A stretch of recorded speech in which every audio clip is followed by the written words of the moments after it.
Morning. Good morning, everyone. Another fabulous Monday start to the week. I myself are absolutely exhausted. I've just spent 4 days doing one of the modules for my kinesiology training, so I'm just going to come on here with a little bit of info I wanted to share. So last week in Circle, with a gorgeous group of ladies I've got, we spoke about ego in depth. Obviously, I'm not going to have the time to do it in depth here, but I wanted to share with you some steps in becoming friends with your ego. So the conversation was all about becoming friends with your ego, because it's always going to be here, it's always going to be there, it's always going to be, around. It does have a job, it does have a purpose, and for you to be able to understand yourself and control yourself rather than your ego controlling you, it's just a really nice opportunity to become friends with it, so that it knows that you acknowledge it, just like everyone, really. You acknowledge them, you know it's there, but it's not going to run your life. So I'm going to head straight into it. I've got, hey Kerry, how are you, sweetheart? All right, so step one. Everyone kind of, I suppose, has a gist of and knows what their ego is, what it sounds like to them. So the first step is allowing your ego to introduce itself to you. So you know when it's ego and when it's not. It has to be acknowledged. So really, we need to be self-aware. We need to know what our inner dialogue is, what our actions are, what our triggers are, and all that sort of stuff. When we did Circle, that's pretty much step one of, any sort of growth, spiritual, emotional, intellectual, anything, is the awareness of self. So if you don't know what the ego sounds like for you, you can just find a quiet place with no distraction, somewhere where you feel most comfortable, and just close your eyes and take a deep breath and just repeat that an affirmation, just saying that you are safe and that you choose a new way to experience yourself as separate from your ego. So here kind of you're setting the brain up just to relax into this work, into this introduction, and it can be quite uncomfortable to kind of, because your ego, a lot of us, our ego has controlled us and taken the pilot seat for so long. So it's it's kind of extracting it from the seat and seeing it for what it is, and seeing you for who you are. Excuse me. So it's about having a nice friendly encounter. So this is no way at all an opportunity for you to judge, shame, guilt, berate yourself in this. Yeah, the ego is part of you. You have to love all of it. So this is you being the witness, you being the observer, and just seeing the ego for what it is. And so this is all about your awareness of anything that is said after you use the word I, because the ego is kind of, it's our identity, I suppose, who we're supposed to be, who we want to be, all that sort of stuff. Excuse me, a bit croaky this morning. And we've been doing this, it's been, as I said, it's been in the pilot seat for so long, that we need to change our habits. And the best way to do this is definitely not when we've been triggered, when we're, in that defensive mode. So it's taking that time just to sit and just, what's going on for you? What's your head talk? Where's the I statements, and what's happening after that I statement? And just notice in your conversations throughout the day when you say I did this, or I'm great at this, or whatever. So it's that the ego kind of works around those I statements. Sorry, I'm just looking at my notes here. So the reflection here in these conversations, so in this quiet time that you're connecting with the self and observing the self. So think of a time when you spoke about yourself. So usually it's in any conversation. We like to talk about our experiences or have our opinion or, and answer to problems, that sort of stuff. But in this conversation, was this to defend yourself or was it to boost your ego? Again, we're just observing. We're not judging here. We're just learning about ourselves. What adjectives did you use to describe yourself? Did anything in that conversation bring up any uncomfortable emotions or reactions? And describe it. So write this stuff down just so that you've got a note of it. So step 3, and this one I love, is to name your ego.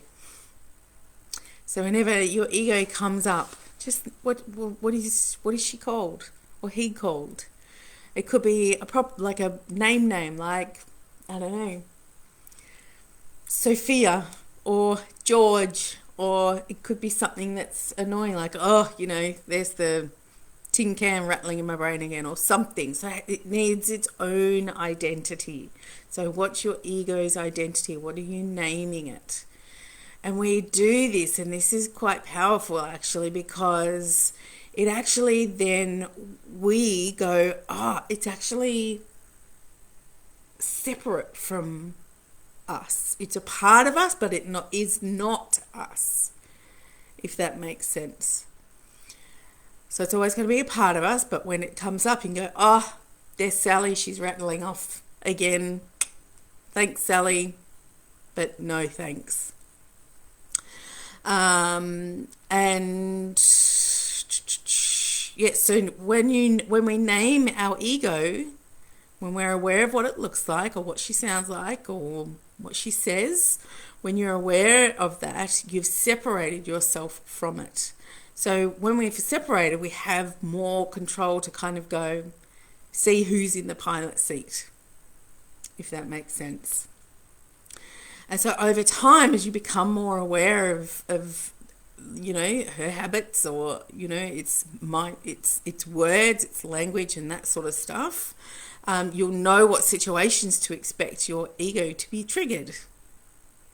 So this expanded awareness allows you to see past the ego, and so you can step into the pilot seat and choose a better response that is more aligned with your authentic self, or who you want to be, or who you want to be seen as. Hope everyone's following. Step 4 is to meet the triggered ego. So in my notes here, I've got that we don't begin this step until you've done step 2 for at least 2 weeks. So step 2 was to have that friendly encounter, yes? So you're observing how, when she shows up, how she shows up, the language. So you're becoming familiar with what your ego looks like, sounds like, when she rises, when she's sleeping. So the prompts for this, so meeting the triggered ego, excuse me, is allowing yourself to write down. So I felt the emotion of, anger when triggered. Second question, I felt the emotion of anger when my husband left the dishes in the sink. And the event of leaving the dishes in the sink means that I am not worthy of consideration. So you can see where the ego is coming to your defense, because it's like, he didn't do the dishes. He doesn't care about me or think about how I'm feeling when the dishes are left. Da da da da da. We make it so personal about ourselves, whereas the other person's probably going, I just can't be bothered. So when you understand that the situation was that the dishes were left in the sink, I'm just going to go by this analogy, this caused the emotion of anger, so it was triggered. because of an underlying belief that you are not worthy of consideration. So it's actually something that we've just made up in our heads. It's not actually reality, is it? I mean, it might be, but we don't know unless we have a depth conversation with the husband. So here the ego felt the core emotion, that unworthiness, and it was painful.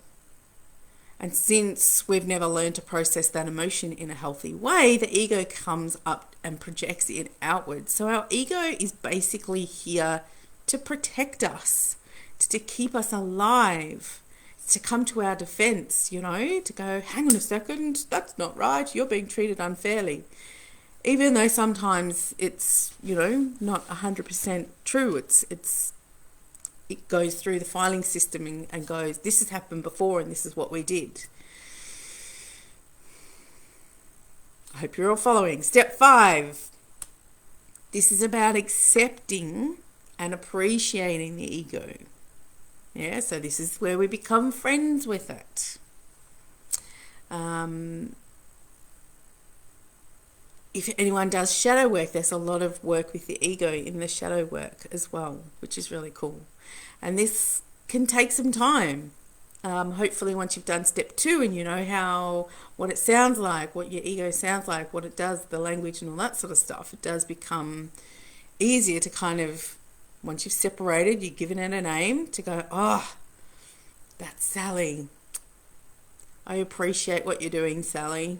You know, you're trying to help me. You're trying to keep me alive. You're trying to keep me sane.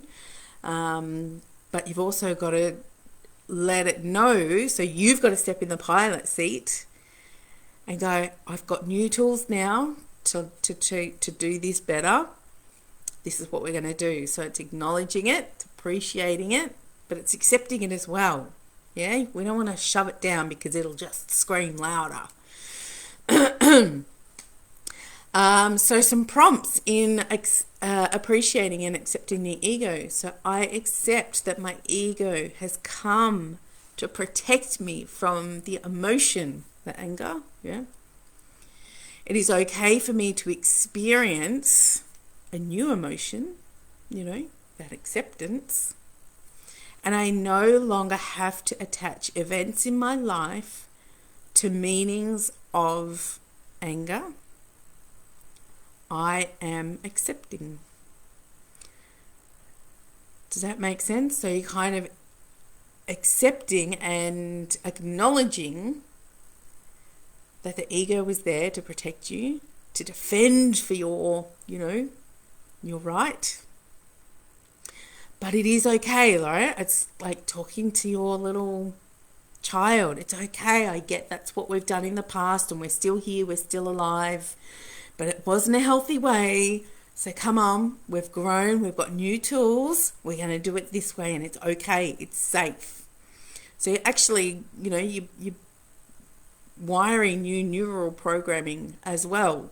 So when you are triggered and you act in a different, more healthy way, when that trigger comes along again, it'll go to that. Oh, well, that worked last time too, and we're still alive and we're safe and we're happy and we're well. Rather than, you know, back here where it might have been a less healthy way. Okay. Step 6.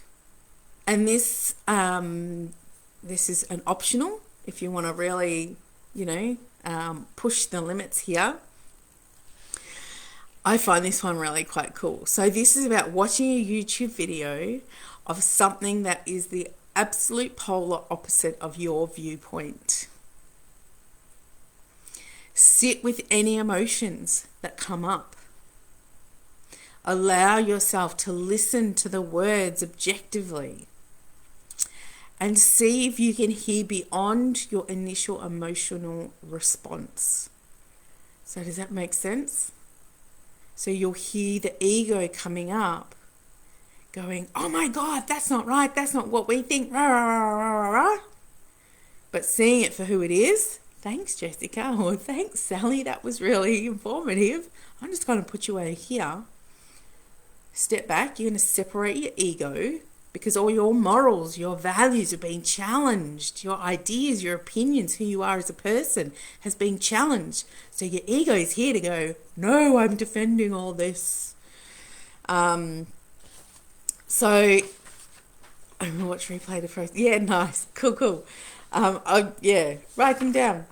So yeah, it's really, really cool. So an easy way to figure out if your ego is in the pilot seat, or you, your higher self, your guides, whatever, the better side of you, is that to understand that ego is going to come up when it's fearful.